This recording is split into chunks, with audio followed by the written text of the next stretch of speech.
Donc cette session est consacrée à l'extensibilité.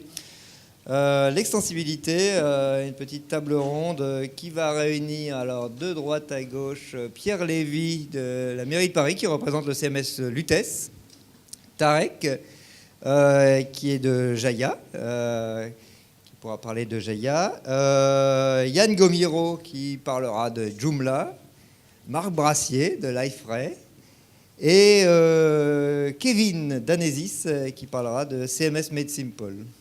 Je vais faire une brève introduction à la notion d'extensibilité, ce que j'ai appelé noyau extension ici.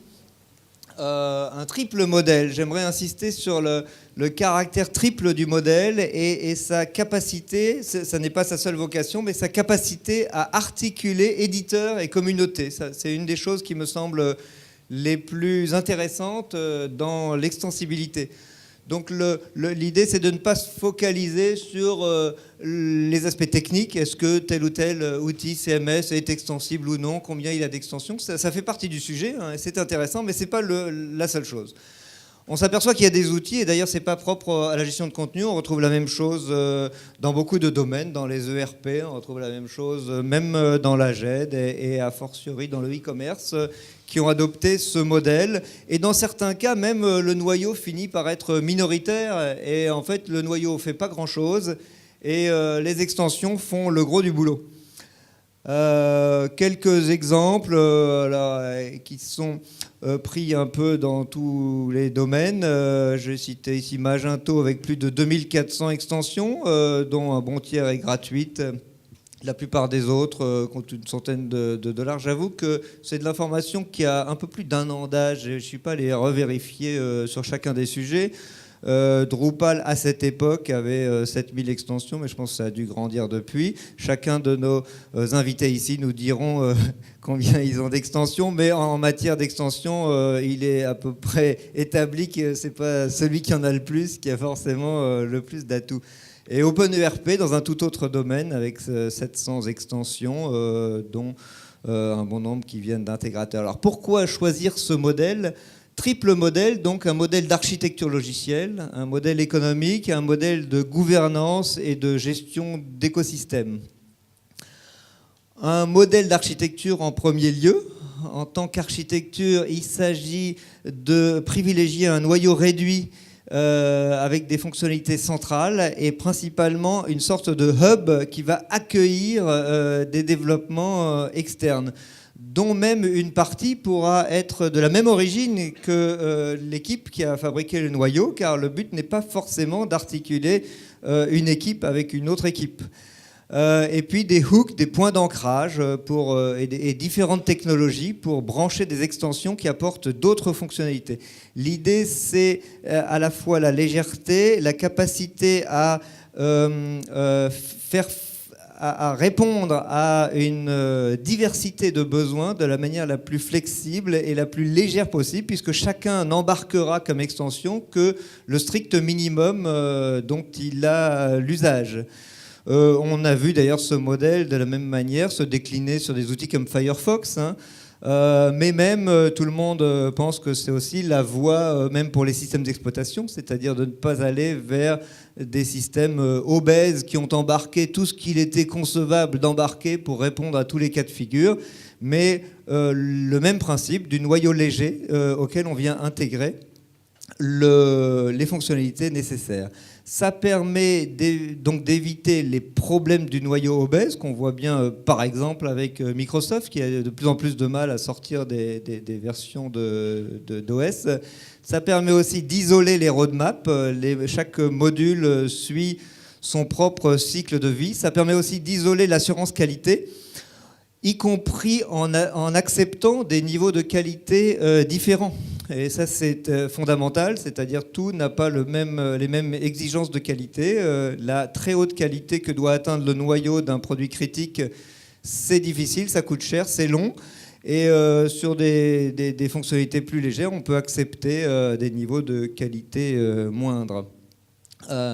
C'est aussi, pour certains, on en parlera un peu tout à l'heure, ça peut être un modèle économique. Ça permet en tout cas dans beaucoup de cas, de partager le coût de développement entre l'éditeur et des contributions communautaires. Donc pour un éditeur, somme toute, il peut faire la moitié du boulot, voire même les 2 tiers du boulot par d'autres, et tout en étant à peu près dans la maîtrise de son produit et de ses clients même, lorsque client il y a, eh bien c'est une excellente chose. Beaucoup ont mis en place des référentiels où l'on peut venir choisir ces extensions qui tournent parfois à la marketplace même, en tout cas des outils par lesquels on va rechercher des extensions sur différents critères. Et souvent, c'est mis en place et animé par l'éditeur lui-même. Encore une fois, quand éditeur il y a, parce que bien sûr, dans le monde des outils communautaires, on retrouve exactement les mêmes principes. Je pense par exemple à Typo3, qui a été peut-être un des pionniers dans le monde du CMS en matière d'extension. De nombreux projets d'implémentation reversent leurs extensions, et ça c'est important, c'est un modèle, et là typiquement c'est là où des sociétés comme Smile s'intègrent dans le dispositif, c'est-à-dire qu'à l'occasion d'un projet on est amené à apporter telle ou telle fonctionnalité qui n'existait pas, on la réalise sous forme d'extension, cette extension a quelques caractères génériques potentiels, et donc on se dit puisqu'on a intégré dans notre plateforme les extensions reçues des autres, eh bien, on va mettre à disposition la nôtre. Et chacun faisant cela, ça fait gonfler le patrimoine d'extensions disponible autour du produit, et ça améliore le produit pour tout le monde. Dans la plupart des cas, ces extensions sont gratuites, mais pas toujours. Dans certains cas, l'éditeur peut toucher ou non une part du prix, ou dans certains cas, il y a des extensions qui peuvent être payantes autour d'un noyau open source. On a toute une diversité de cas de figure. C'est aussi d'une certaine manière, et dans certains cas, un modèle de gouvernance mixte, c'est-à-dire la gouvernance, c'est la manière dont on prend les décisions, la manière dont on oriente la roadmap du produit, la manière dont on gère les développements.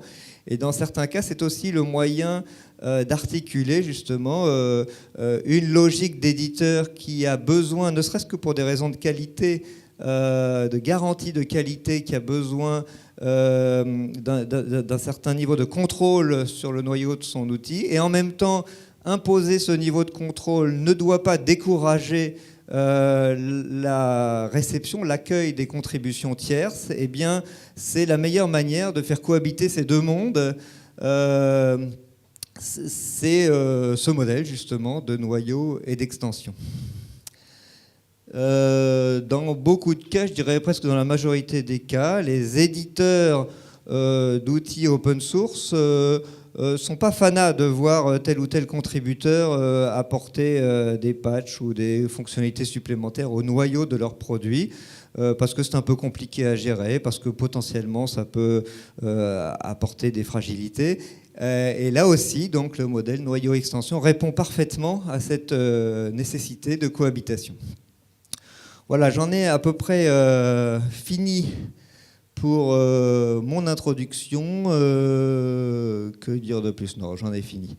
La conclusion, me semble-t-il, et c'est pas encore l'heure de la conclusion, mais la conclusion de l'introduction, c'est que c'est un modèle clairement qui est le meilleur compromis, qui a quantité de bénéfices, particulièrement pour les solutions open source. Ce qui est intéressant, c'est de voir que, en fait, fondamentalement, ça n'est pas l'exclusivité des solutions open source. En réalité, SAP, Microsoft, SharePoint, je ne sais trop, n'importe quelle solution propriétaire peut tout à fait mettre en place un modèle noyau extension, accueillir, voire même stimuler les extensions produites par des tiers. Mais en fait, on ne le voit pas.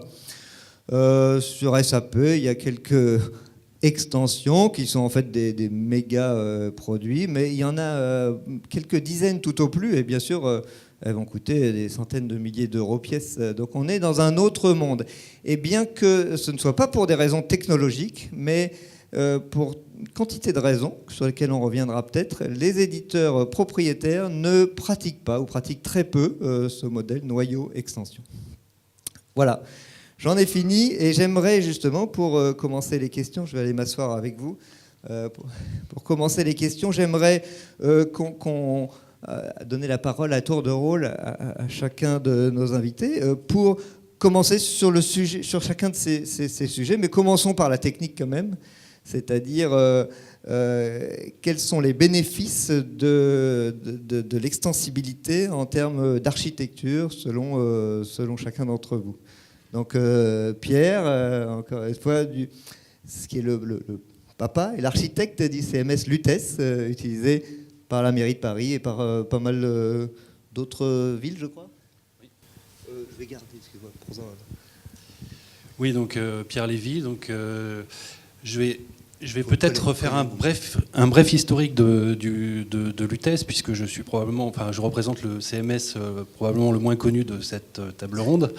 Donc Lutèce est un outil, alors comme Patrice Bertrand l'a expliqué ce matin, il y a eu une phase entre 2008 et entre 98 et 2002 où chacun faisait son CMS. En fait, nous à cette époque-là, on développait des gros intranets, notamment pour les prestations sociales et gestion du RMI. Et on était dans des technologies très propriétaires, c'était du WebLogic, de l'Oracle, etc. Mais on avait un œil sur JetSpeed, le projet d'Apache, le portail d'Apache, que je pense beaucoup d'entre vous connaissent, qui existe toujours. Et on a travaillé à peu près 2 ans à faire des évolutions autour de JetSpeed. Et en 2001, la nouvelle équipe municipale nous a demandé de faire des portails pour les mairies d'arrondissement qui soient basés entièrement sur des technologies libres. C'était une volonté politique. Et à ce moment-là, on a profité de notre expérience sur JetSpeed, qui était un fantastique laboratoire, mais qui était bien trop complexe pour les besoins qui étaient exprimés à l'époque, pour réaliser un CMS qui soit vraiment orienté utilisateur et non pas technicien. Et en fait, on avait déjà une commande au départ de 20 sites pour les 20 sites des mairies d'arrondissement de la mairie de Paris. En fait, ce logiciel a beaucoup plu, même aux mairies de l'opposition, et il a été libéré, mis dans le libre lui-même en 2002, sur décision du Conseil de Paris. Et dès 2002, la version 1.0 en fait intégrait déjà une notion de cœur et de plugin. Donc dès la première version, on avait cette notion-là, puisqu'il fallait qu'on puisse gérer des modules qui soient différents pour chaque mairie, pour pouvoir personnaliser des fonctions pour chacune des mairies. On se doutait bien que personne ne serait d'accord sur un moule standard pour tout le monde. Et on a enchaîné très vite après sur l'intranet. Et en fait, on s'est retrouvé en 2004 avec déjà plus de 70 sites à gérer. Donc il fallait absolument avoir un modèle qui soit orienté composant pour pouvoir construire à la carte des sites et pouvoir facilement modifier ou compléter différents sites. Donc voilà un petit peu l'historique. Aujourd'hui, pour présenter un peu Lutèce pour les gens qui ne le connaissent pas, la communauté, c'est une petite communauté, mais on a quand même des sites assez prestigieux, comme Météo France, qui est le plus grand site public en termes de trafic, qui fait 1 million de visiteurs par jour. Et aujourd'hui, à la mairie, on a à peu près 178 applications qui sont basées sur Lutèce. Depuis 3 ans, on fait énormément d'applications métiers qui s'intègrent entièrement au portail, que ce soit les portails de services auprès des Parisiens et les applications internes intranet. Donc voilà, et nous, on gère aussi à peu près 100 000 visites par jour sur nos sites. Relancer là-dessus, dans un déploiement typique de Lutèce, il y aurait combien d'extensions ou quelle part, alors en nombre, mais aussi, disons, quelle part de la valeur ajoutée ou de la fonctionnalité finale est servie par des extensions versus le noyau ? Alors, il y avait une discussion sur le nombre d'extensions. Aujourd'hui, nous, on recense à peu près 250 plugins ou modules de Lutèce. Alors, dans le modèle d'extensibilité de Lutèce, on a le plugin, on a le module qui est un plugin de plugin. Et puis ensuite, on a donc le module est arrivé en 2004, le plugin en 2002, et en 2006, on a intégré le framework Spring. Bon, ça c'est pour l'environnement Java. Et on a intégré tout ce qui est injection de dépendance. Donc on a au niveau du cœur aujourd'hui une 50aine d'API et tous les services sont injectés. Alors, je suis désolé, je rentre un peu dans la technique. Mais en tout cas, voilà, en 2006, on a introduit ce type de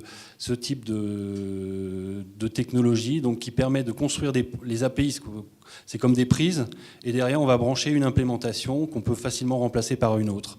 Et ça, aujourd'hui, je pense dans le monde Java, tout le monde reconnaîtra que ça fait partie des bonnes pratiques aujourd'hui de construction logicielle, voilà, en 2012.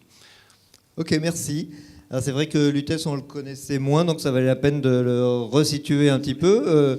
Jaya, pour le coup, dans sa globalité, on en a parlé pas mal, mais sur le sujet plus précisément de l'extensibilité.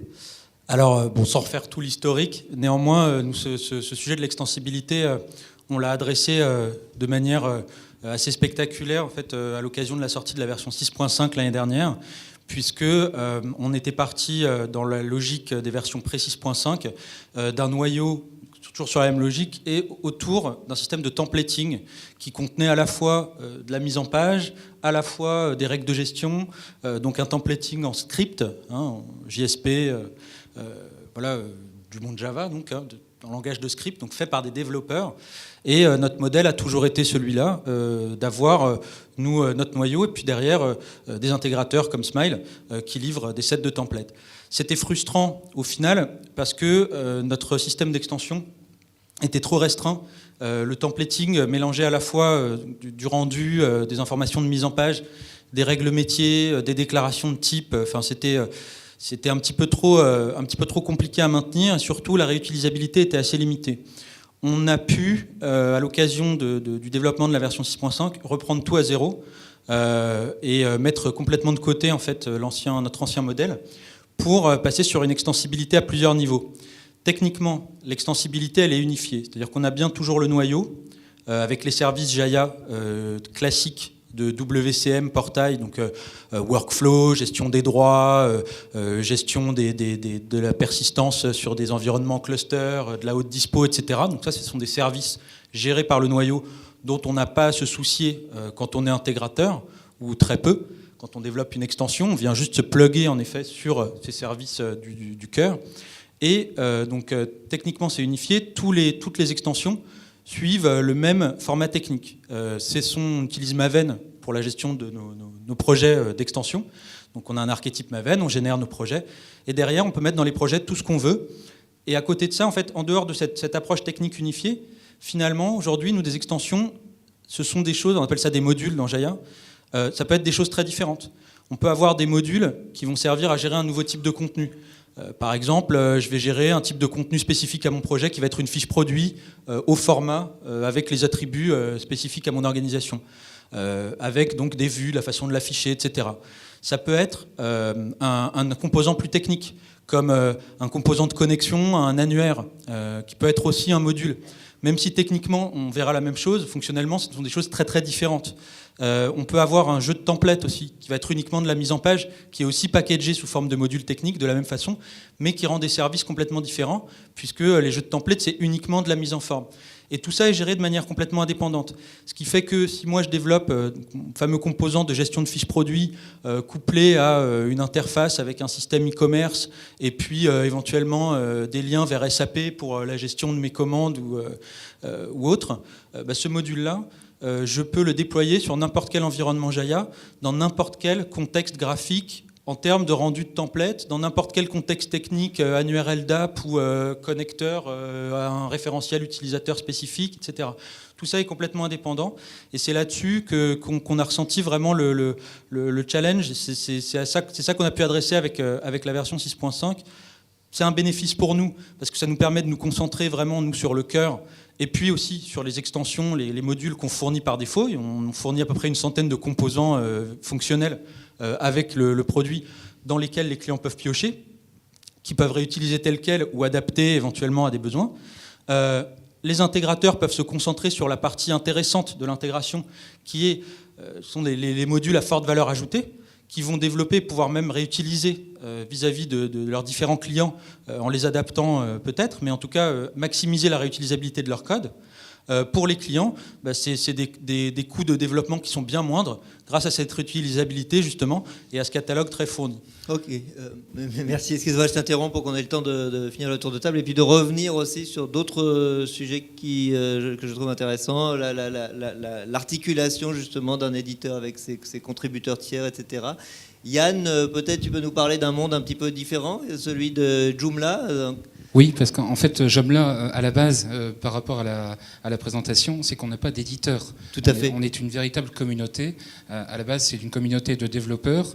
Et on a eu autant d'utilisateurs qui se sont adhérés par rapport à l'époque où c'était en fait sur le choix qu'avaient pris les développeurs, parce qu'il y a un historique qui est assez complet, donc je ne vais pas rappeler l'époque où c'était l'époque de Mambo.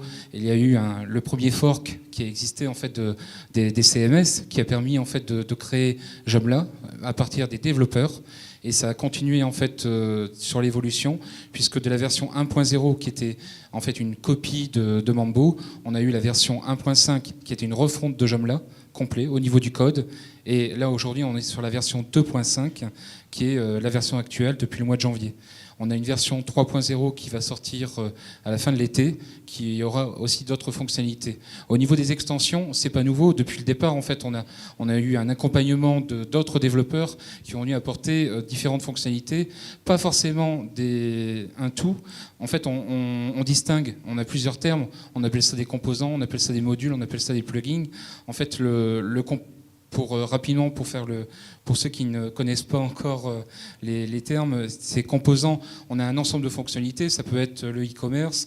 Il y a VirtuaMart qui est le composant le plus célèbre sur Joomla au niveau du e-commerce. Aujourd'hui, on en a plusieurs sur le marché qui répondent présentement aux besoins du e-commerce actuel, puisque les produits évoluent. Et ce qu'il faut savoir, c'est qu'on a une communauté aussi bien pour Joomla, mais aussi au niveau des extensions, puisqu'on peut s'apercevoir qu'on a des milliers de personnes qui travaillent autour des produits et collaborent en fait avec les développeurs de chaque extension. Donc ça, c'est intéressant puisque ça permet de donner un avenir aux produits. Pas forcément en fait. J'ai vu pratiquement des extensions qui ont changé plusieurs fois de développeurs à l'origine. Pourquoi ? Parce que c'est des différentes équipes qui sont venues reprendre le projet et à chaque fois il y a toujours une continuité. Et sur l'avenir aujourd'hui des extensions. Aujourd'hui, on a à peu près 9400 extensions, parce que c'est bien quand même de dénoncer le chiffre. C'est toujours en pleine expansion.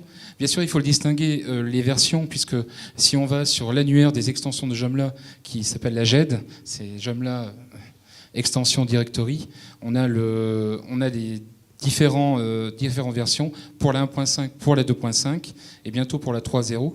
Donc on va voir, en fait, on va pouvoir faire des choix. Ce qu'il faut savoir, en fait, que pour être publié sur cette GED, il y a des critères de sélection de la part de l'équipe de Joomla.org, notamment au niveau de la sécurité, parce qu'il faut en parler énormément. C'est-à-dire que choisir une extension avec le composant, il faut savoir en fait derrière qu'on a des failles de sécurité, qu'il faut des mises à jour. Aujourd'hui, la version de Joomla 2.5 gère les mises à jour aussi bien du corps que des extensions, en mise à jour automatique, comme le fait WordPress même.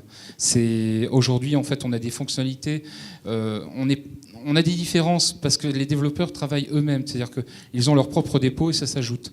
Et je dirais qu'aujourd'hui, l'orientation des extensions se porte aujourd'hui sur l'adaptation responsive, puisque juste pour la version 3.0, il faut savoir qu'on révise complètement l'interface, et donc les extensions, aussi bien dans l'administration que sur le front, seront aussi responsives. Il y en a à peu près une dizaine. En tout cas, ça pose la question qui est prééminente, je crois, en matière d'extension, du contrôle qualité, c'est-à-dire faire cohabiter l'exigence de qualité avec le foisonnement communautaire et la richesse qu'il peut apporter, mais tout en maîtrisant les risques. Et c'est vrai que, juste pour terminer, on peut très bien être sur la GED à un moment, et si on a une faille de sécurité quelconque, on est retiré aussitôt de la GED. Un vrai contrôle qualité. On va passer la parole à Marc Brassier de Liferay. Liferay qui a un modèle basé sur l'extensibilité depuis très longtemps, je crois depuis les débuts, me semble-t-il.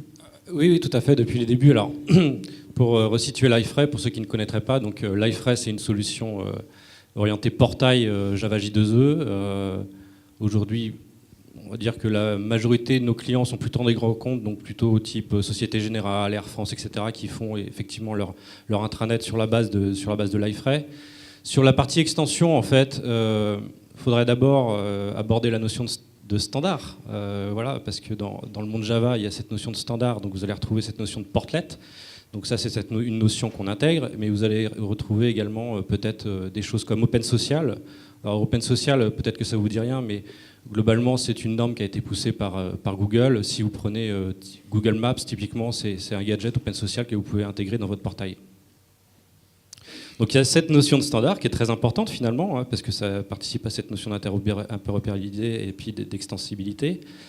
En fait, nous, au-dessus de notre portail, on propose à nos clients plus de 70 portlets.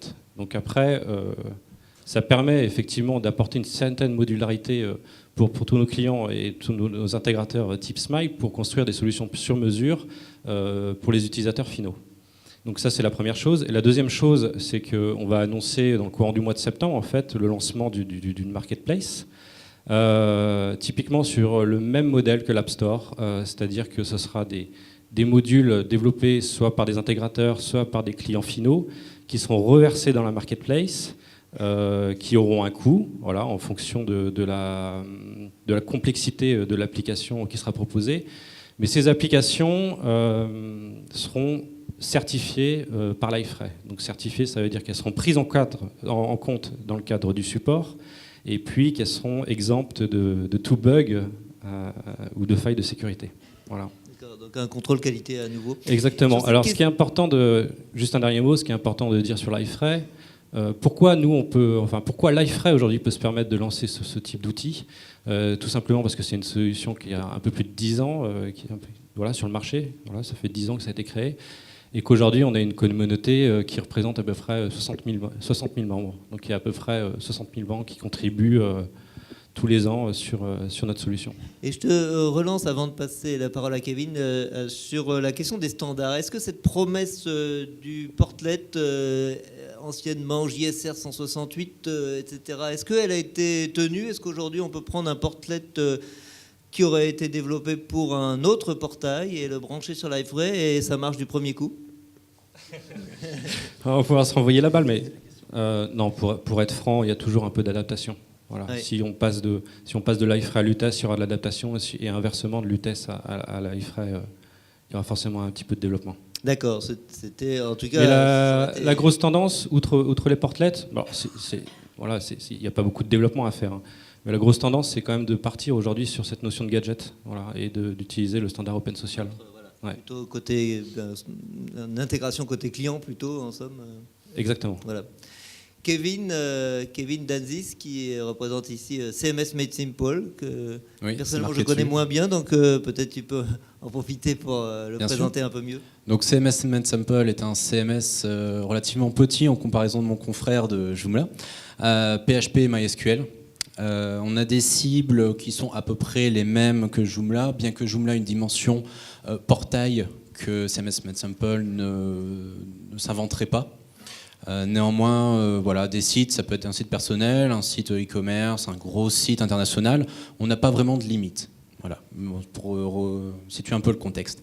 Dès le départ, CMS Made Simple, qui a été créé en 2004 par un Américain du nom de Ted, a été créé sur la base de tout doit être modulaire. Donc ça, c'est un gros avantage de CMS Made Simple, c'est qu'on n'a pas dû réécrire avec une version majeure. On est en version actuellement 1.10, on a la 1.11 qui sort en bêta dans 2 jours. Je vous conseille de jeter un coup d'œil parce qu'apparemment les performances ont été énormément améliorées grâce à l'intégration de Smarty 3.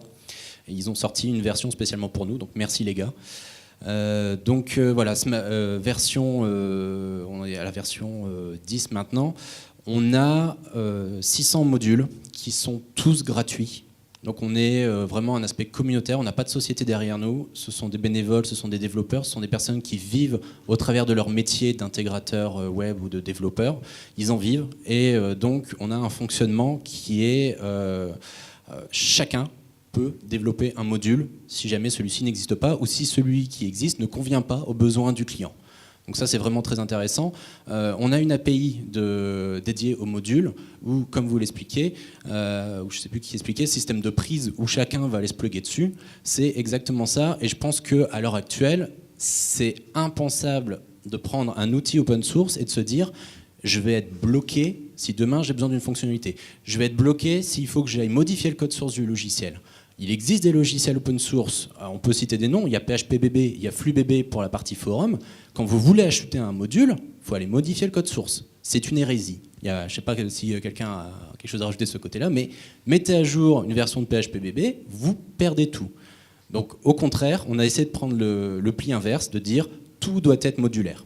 Alors actuellement, tout n'est pas à 100% parce qu'il y a ce fameux core qui embarque certaines fonctionnalités, notamment la connexion à l'administration qui fait partie du core. Mais on a une politique à l'heure actuelle de tout décentraliser pour que les versions, donc là on a la bêta de la 11 qui va sortir dans 2 jours, on a la 12 qui commence à être réfléchie pour pouvoir proposer du modulaire, y compris sur le panneau d'administration pour la connexion, pour éventuellement proposer un système autre comme du LDAP qui n'est pas présent à ce jour.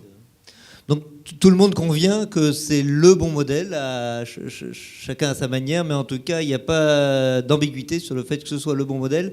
Et aussi ce que vous venez de dire, mais j'imagine que c'est partagé par tout le monde, que c'est un principe général. Dans l'open source, on essaye de ne pas modifier le noyau des outils. C'est vrai que, comme je le disais ce matin, nous, chez Smile, au début des années 2000, on y allait franco, c'est de l'open source. Si ça ne fait pas exactement ce qu'on veut, on va charcuter là-dedans et on va lui faire faire ce qu'il faut que ça fasse. Et on a eu quelques revers qui nous ont fait apprendre que dans tous les cas, il y avait des occasions où on pouvait contribuer au noyau, mais à condition de s'intégrer dans un processus et non pas de télécharger, modifier, déployer. Ça, c'est jamais. Et justement, j'aimerais revenir, on a encore un petit quart d'heure pour faire un deuxième round, sur l'articulation, disons, un peu plus au sens gouvernance. On a parlé technique, le nombre d'extensions, etc. Mais dans quelle mesure, comment ça cohabite du point de vue alors à la fois gouvernance, développement, économie, l'éditeur, lorsqu'éditeur il y a, et sa communauté, et lorsqu'il n'y a pas d'éditeur, mais une communauté seulement, la question se pose quand même de comment s'articule la core team avec le foisonnement des gens qu'on ne connaît pas, qui ont envoyé un truc par mail ou autrement, etc. Voilà, si on peut refaire un petit... Oui, alors au niveau de l'UTES, il faut dire que c'est un projet qui est quand même communautaire, c'est-à-dire que le code source est complètement ouvert. On a un référentiel de source qui est ouvert à pas mal de gens. On a des gens au bord de technique, on a des gens d'Atos Worldline, on a des gens de Sopra. Le board technique, c'est principalement des gens qui ont été reconnus pour leur mérite, pour leur qualité d'architecte. Donc aujourd'hui, on peut dire que le board technique de l'UTES, c'est à peu près 7 personnes, et vraiment qui connaissent parfaitement l'UTES et qui proposent, qui sont les gardiens du temple, donc qui proposent toujours des évolutions qui sont très liées à l'évolution de l'état de l'art et surtout à la sécurité, parce que c'est vraiment un aspect... La sécurité, la robustesse, c'est vraiment un aspect qui est très important pour toutes les plateformes qu'on exploite. Donc on a les gens d'Atos Worldline qui travaillent sur Météo France, sur e-Bourgogne, les gens de Sopra qui travaillent sur notaire.fr, et puis aussi les architectes internes de la mairie de Paris. Donc il y a cette gouvernance technique. Après, dans le modèle, on a quelque chose d'assez intéressant aujourd'hui, parce qu'aujourd'hui, il y a beaucoup de services qui vont ouvrir et qui sont basés sur l'UTES. Tout le cycle de vie des Parisiens seront touchés, depuis l'inscription en crèche jusqu'à la gestion des cimetières. Donc, il y a vraiment, en passant au quotidien par le paiement des factures pour les enfants, etc.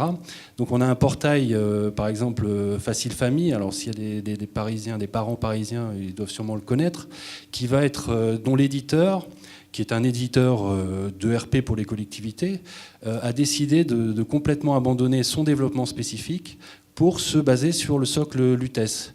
Et en fait, ils ont décidé donc de prendre l'UTES comme portail et de développer leur module de gestion des activités comme des composants pas forcément libres, hein, parce que ils se posent la question, ils sont toujours en train de réfléchir, mais ça peut être très bien des produits payants propriétaires dont ils ne reversent pas le code. Alors l'UTES est publié en licence BSD, donc ça permet à tout le monde de le réutiliser avec la plus grande liberté.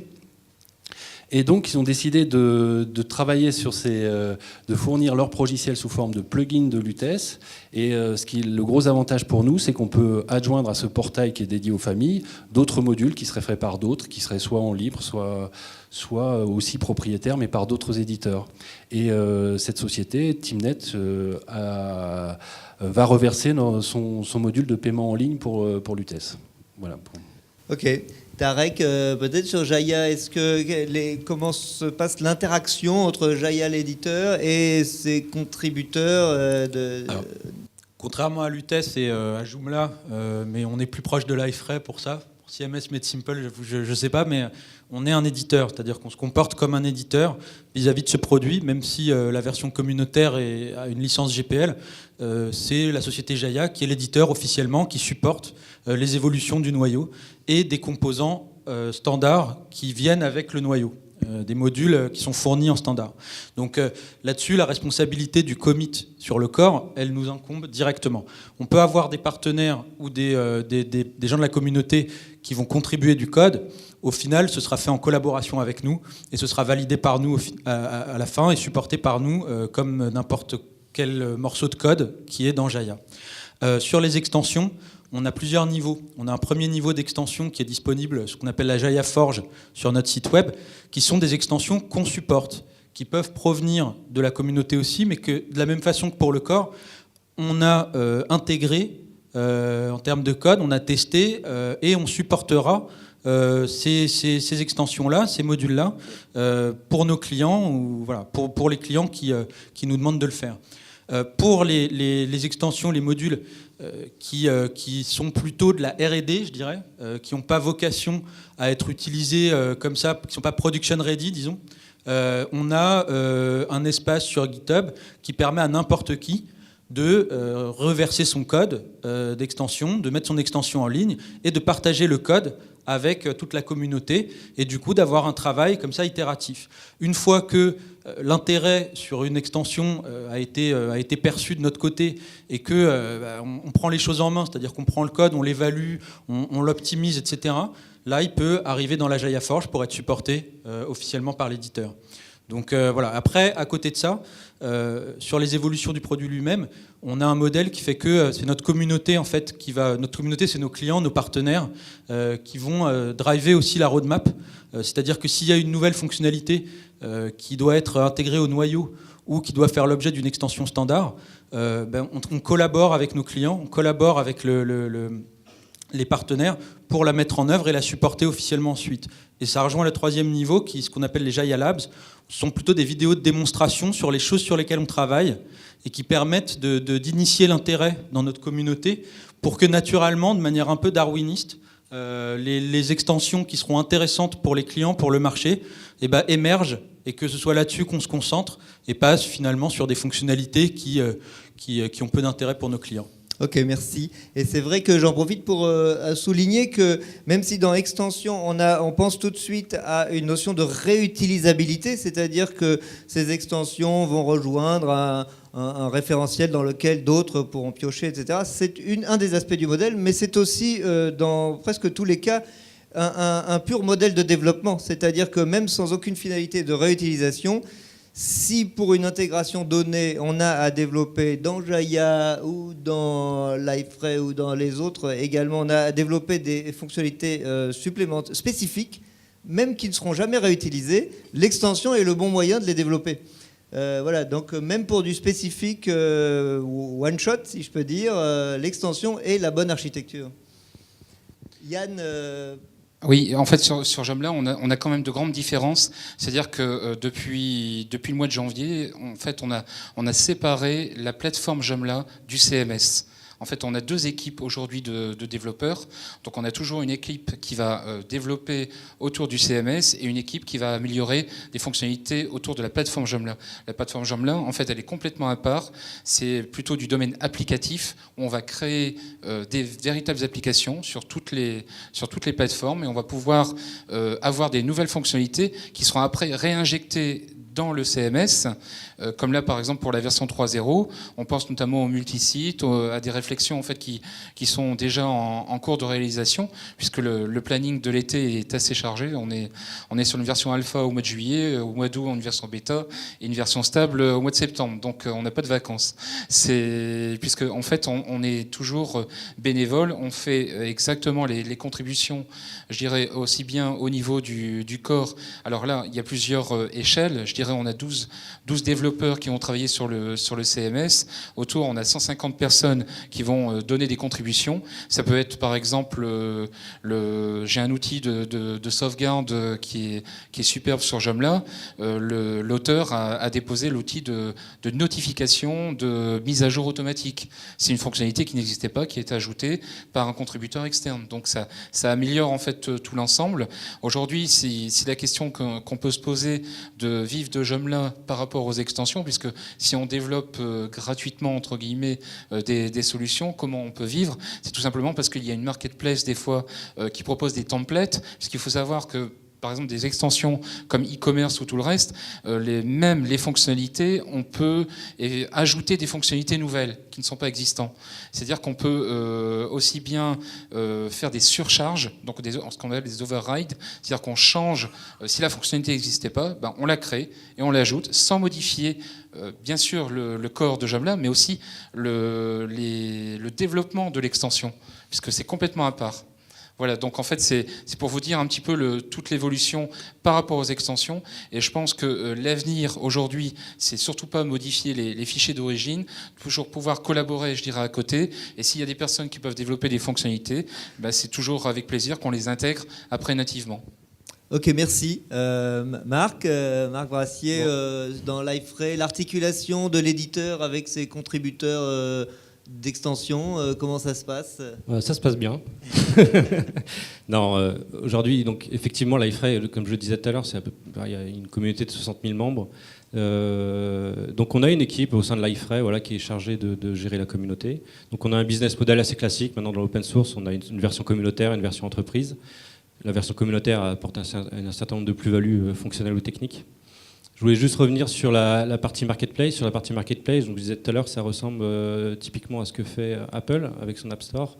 Et ça va permettre notamment à notre communauté, voilà, aux développeurs, de pouvoir monétiser leur application et de pouvoir éventuellement, alors peut-être pas vivre de ça, mais d'avoir un peu de revenus complémentaires. Voilà, pour ceux qui sont des contributeurs actifs. Donc je pense que c'est une bonne chose aussi de pouvoir impliquer la communauté dans cette partie business, voilà, et version entreprise.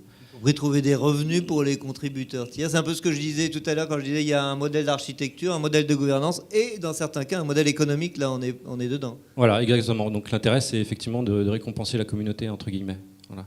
Allez, après, donc effectivement, bon, je pense que c'est vrai que mes collègues ont bien balayé le sujet.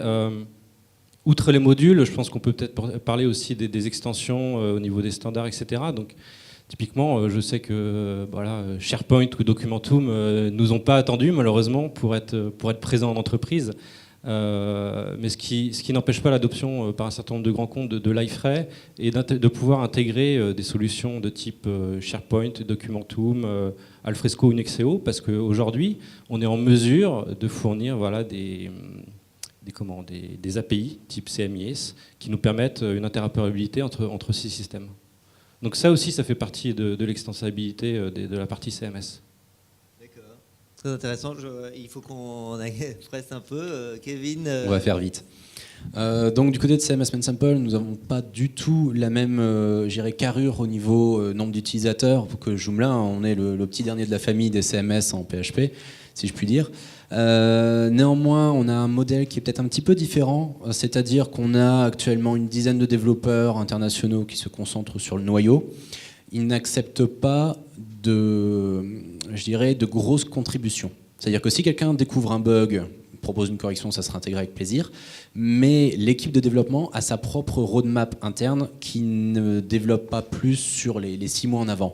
On va plus sur un développement, non pas au jour le jour, mais plus sur le dire, on a une équipe de 10 fois 2 bras, qu'est-ce qu'on peut faire en 6 mois? On peut faire ça, on va partir là-dessus. Mais il n'y a pas de volonté d'accueillir du code de quelqu'un d'autre. Si quelqu'un d'autre développe, notamment la grosse partie, c'est le multilangue au sein de CMS Main Sample, c'est pas intégré par défaut. On n'a pas voulu. On a souhaité améliorer l'API des modules de façon à ce que les modules puissent proposer le multilangue au sein de CMS Main Sample. C'est un gros point positif, c'est que déjà on évite d'avoir un noyau dur qui prenne énormément de fonctionnalités, qui soit lourd à gérer, et pour une équipe de 10 personnes qui ne sont pas à temps plein dessus, c'est pas toujours évident de gérer un noyau énorme. Là, au contraire, on déporte la responsabilité de la gestion du multilangue sur la personne qui a choisi de se lancer là-dedans. Alors après, il y a une notion qui a été abordée très brièvement, qui est l'économie, qui est très importante. Comment une personne qui va s'investir en temps sur un projet de multilangue va-t-il pouvoir en vivre ? Donc là, en général, il y a deux possibilités. La première, c'est qu'une personne qui a créé ce module-là l'a vendu à un de ses clients et bénévolement va redistribuer le module à la communauté parce que il estime qu'il a bien profité ces dernières années, il peut au moins redistribuer celui-là. Puis il y en a une deuxième partie qui n'est pas négligeable, c'est que tous les modules sont attitrés. Donc on sait très bien quand je suis un client, que je cherche à faire un site internet et que je m'y connais un petit peu, je m'aperçois que le mec, il y a déjà ses 5-6 modules sur la forge, il est loin d'avoir l'air con, il a l'air quand même assez doué, je vais forcément aller vers lui, vers son site internet, voir ce qu'il faut, parce que je sais que c'est du bon travail. Et donc on a quand même pas mal de monde qui récupère des clients au travers de modules qu'ils proposent gratuitement. Donc le gratuit amène de l'argent. Donc voilà. Effectivement, j'ai toujours pensé que dans le modèle économique d'éditeur open source, le caractère open source, dans beaucoup de cas, joue un peu un rôle marketing, c'est-à-dire que la disponibilité d'une version open source librement diffusable va permettre au produit de se diffuser rapidement par le bouche à oreille, pour autant qu'il soit bon. Et une fois qu'il est diffusé, il y aura un client sur 10, sur 5, sur 50 parfois, qui aura besoin de support, de services, de garanties, de qualité, etc. Et ce qui est valable pour les éditeurs, d'une certaine manière, ça me fait rebondir sur ce que vous dites, est valable aussi pour les contributeurs, c'est-à-dire que d'avoir contribué telle ou telle extension fait le marketing de l'intégrateur. On le sait, nous, chez Smile, on est assez fiers quand on peut déposer une contribution dans la marketplace de tel ou tel éditeur, mais pas juste fiers, on est aussi intéressés parce qu'on sait que les gens qui les trouveront et les utiliseront seront tentés de faire appel à nous. Tout à fait. Il y a quelque part une marque de fabrique. Je vais prendre l'exemple de notre côté qui est le plus gros contributeur, c'est le responsable du développement de CMS Main Sample, il s'appelle Robert, qui est canadien. Ce monsieur Robert a développé tellement de modules au sein de CMS Main Sample que c'est devenu une marque de fabrique. Et donc cette personne est capable maintenant de mettre à disposition des modules plusieurs fois par an, qui sont des modules purement métiers. Donc là, on abandonne l'histoire de Google Maps, on fait vraiment quelque chose de bien précis. Il est capable de le mettre gratuitement parce qu'il se fait sponsoriser par des clients qui ont un besoin métier précis. Il lui commande, il le fait grâce à sa marque de fabrique. Et comme ça, il peut mettre à contribution, il peut mettre à disposition ce qui a été fait par des sponsors quelque part. Ok, merci. Eh ben, ça clôt notre table ronde. Messieurs, merci. J'espère que vous avez trouvé ça intéressant. Je vous donne rendez-vous pour la suite du programme.